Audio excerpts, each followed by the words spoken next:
But we have other countries that are now. You know, we signed. De acordo com o crescimento. এবার মার্কিন president Donald ট্রাম্পকে নিয়ে বিস্ফোরক মন্তব্য করলেন ব্রাজিলের president Luiz Inacio Lula da Silva. তার দাবি, ডোনাল্ড ট্রাম্প নতুন করে একটি আন্তর্জাতিক সংস্থা গড়ে তোলার চেষ্টা করছেন, আর এই উদ্যোগের মাধ্যমে ট্রাম্প কার্যত একটি নতুন জাতিসংঘ তৈরি করতে চাইছেন, যেখানে সিদ্ধান্তের একমাত্র নিয়ন্ত্রক হবেন তিনি নিজেই।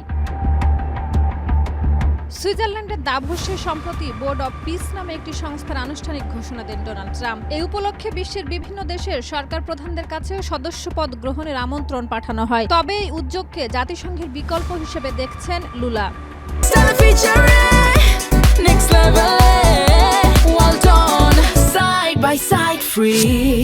23 জানুয়ারি এক বক্তব্যে ব্রাজিলের প্রেসিডেন্ট বলেন, জাতিসংঘের কাঠামো সংস্কারের বদলে প্রেসিডেন্ট ডোনাল্ড ট্রাম্প এমন একটি নতুন জাতিসংঘের প্রস্তাব দিচ্ছেন যেখানে তিনিই হবেন একমাত্র মালিক।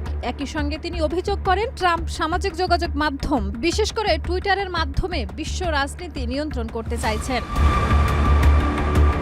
লুলা আরও বলেন, ট্রাম্প প্রতিদিন এমন মন্তব্য করেন যা বিশ্বজুড়ে আলোচনার জন্ম দেয় এবং আন্তর্জাতিক অস্থিরতা বাড়িয়ে তোলে। এর আগে গত বৃহস্পতিবার চীনের প্রেসিডেন্ট শি জিনপিং এর সঙ্গে টেলিফোনে কথা বলেন লুলা দা সিলভা। ওই আলোচনায় শি জাতিসংঘের ভূমিকা ও কার্যকারিতা রক্ষায় ব্রাজিলের সক্রিয় সহযোগিতা কামনা করেন।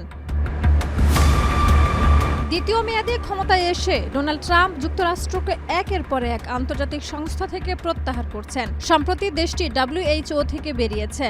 আমেরিকার ফার্স্ট নীতিতে শুল্ক ও সামরিক হুমকি বাড়ানোয় মিত্রদের মধ্যে আস্থার সংকটও তৈরি হয়েছে। এরই মধ্যে বিতর্কিত নেতাদের নিয়ে গঠিত ট্রাম্পের বোর্ড অব পিস নতুন করে সমালোচনার মুখে পড়ছে।